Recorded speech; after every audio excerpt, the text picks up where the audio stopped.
Hey yo, guess is back again. Tell a friend, it's Fat Man Evo, back with another video. I've got a good one for you guys today. You're gonna really enjoy this.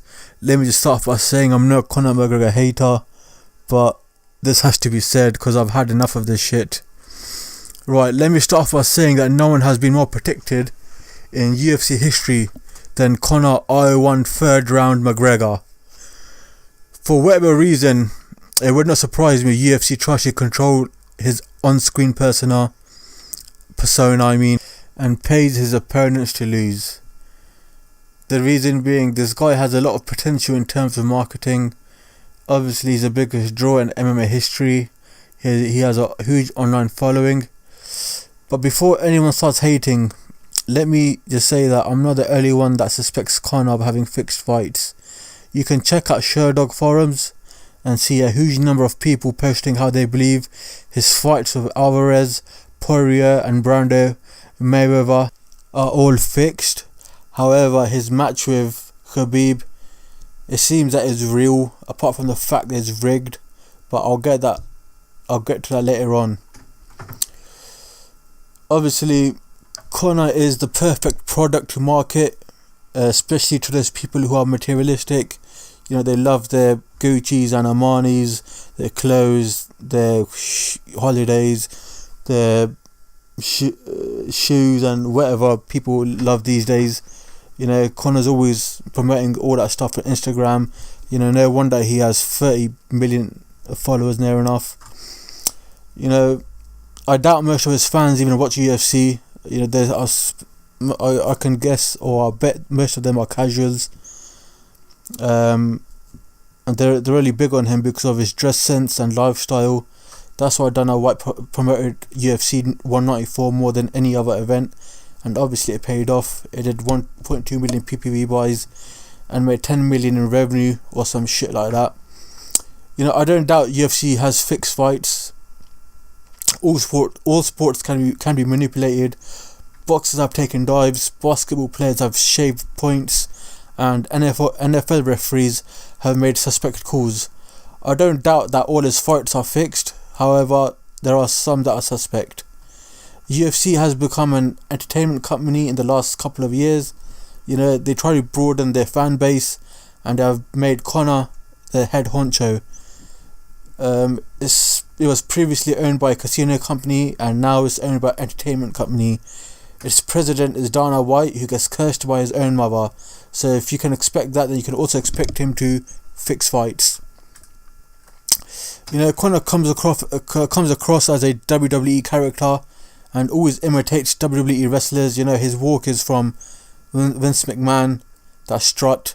You know, Stone Cold and The Rock are living proof that you can be fake athletes and still be able to be, you can still make big money, be box office draws, you know, sell PPVs, sell merchandises, have a big fan base. I believe Conor is no different. You know, he's very talented, but he's hyped up more than he should be. He holds a political power in UFC and has been known to choose his opponents who he has a height and reach disadvantage over.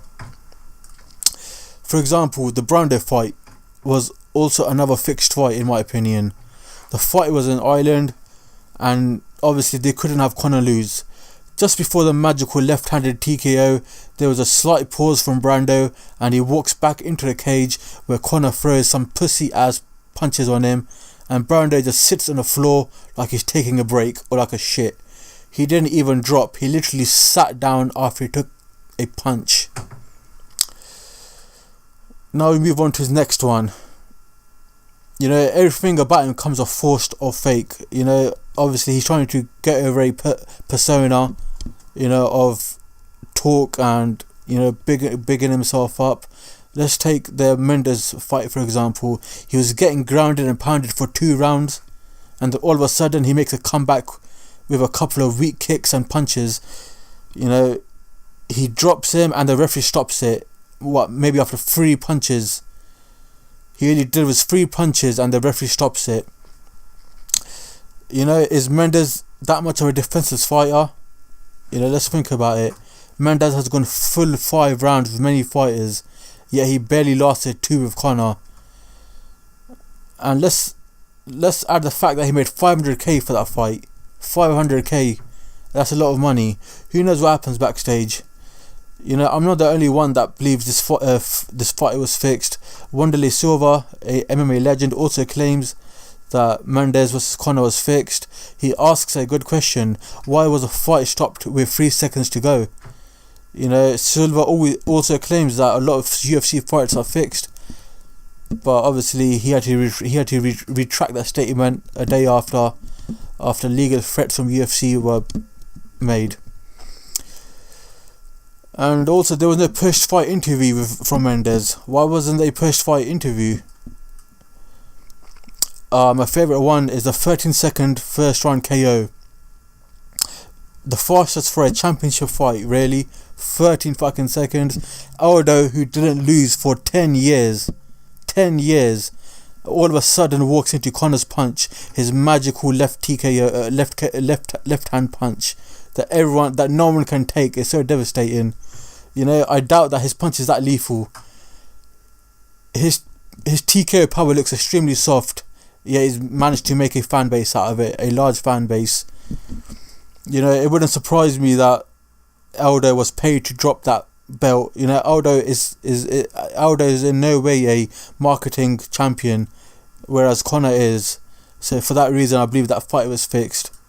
And what better way to have him beat him in the first 13 seconds? You know, that makes Conor look like a fucking superhero. His fight with Alvarez, which, oh my days, it was another fucking joke. You know, again, it wasn't about controversy. It was obviously a rigged match. You know, Alvarez, who just, I don't know what he was doing in the cage that day. He walks into Conor's punches, and he falls like he's got hit by a freaking tank. I know Alvarez is chinny, but he was obviously letting Conor hit him. You know, even Khabib, who is the company's second most popular fighter with like 12 million Instagram followers, actually states that the fight was actually rigged. You know, that's a big claim to make, and I don't think there was a follow-up from the company as well.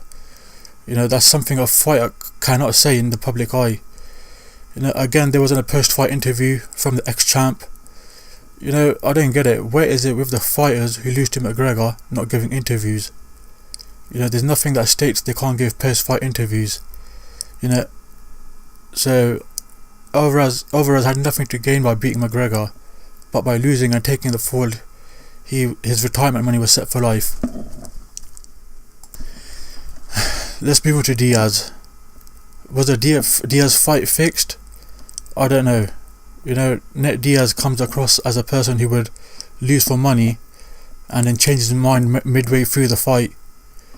You know, Conor was showing Nate up and really showed Conor's striking ability. You know, Nate has nothing on Conor McGregor in terms of fighting, and then all of a sudden Conor eats a right and taps, or maybe with the left, I can't remember. You know, the rematch which drew huge was also subject to controversy as to who won the fight. You know, he beats Diaz and gets a championship shot 4 months later. You know, who the hell gets a championship run after beating one guy? Dana says there will be no trilogy as there's too much of a risk for Conor. Really? Aren't you paid to fight? You know, it wouldn't surprise me if UFC paid Nate Diaz to lose in the beginning, and then halfway through the match he just thinks, fuck this, you know, I'm gonna make this bitch tap. So that's my take on Diaz fight. And then when we move on to the Mayweather fight, you know, which was also a big joke. It was nothing but a, you know, money grabbing event. You know, Mayweather could have KO'd him maybe in the first round, who knows. You know, it was nothing but a hype fight. The fight was nothing but a joke, all about money. You know, the first 3 rounds saw Mayweather take Conor's punches without him even throwing a single punch. You know, everyone knew a KO was looming, but only Mayweather knew when it was. And obviously he decided to tire McGregor out for 10 rounds and then finished him. And then we move on to more fake and scripted nonsense, just like the WWE. You know, he was involved in a fake bus incident where he tried to promote his fight with Khabib. You know, he let UFC sponsor his own whiskey. You know, talk about self-centered. He made millions from this fake incident. Dana, who is probably his boyfriend, states Conor lost millions of dollars through the trial, yet was given the opportunity to make it all back with a sponsored whiskey. And then when we get to the match itself, Khabib versus Conor, I won third round McGregor. This match wasn't fake, but it was rigged as fuck. You couldn't get more rigged than this. If Khabib never tapped him out, then it would have been a unanimous decision win to Conor himself. No one wanted Khabib to win, not Dana, not the fans, and not the investors. There is no way Khabib would have won this if they were standing for 5 rounds. Round 3 proves it. If you look at round 3, his fans and him actually are still crying about it. People celebrate victories. This guy and his brain dead fans celebrate winning rounds. Like that's some sort of accomplishment. Conor didn't do great in round 3. He apparently did stop 4 attempted takedowns from Khabib, according to a rigged scorecard paid by Dana White himself. And let's not forget the countless fouls Conor did, and he wasn't even reprimanded. Has ever happened in UFC history? I can't believe him and his fans are even celebrating the fact they went round 3, and that's only according to the bribed judges. The illegal committed fouls were grabbing Khabib's shorts, holding onto the fence for dear life, and holding his gloves, illegal knee, and kneeing him in the balls. This is the same Conor that used to KO people in the first 2 rounds, yet he had to rely on these silly tactics. That's my take on Conor and his fixed and fake fights. Let me know what you guys think in the comment section. Like, sub and share, and see you guys next time. Peace.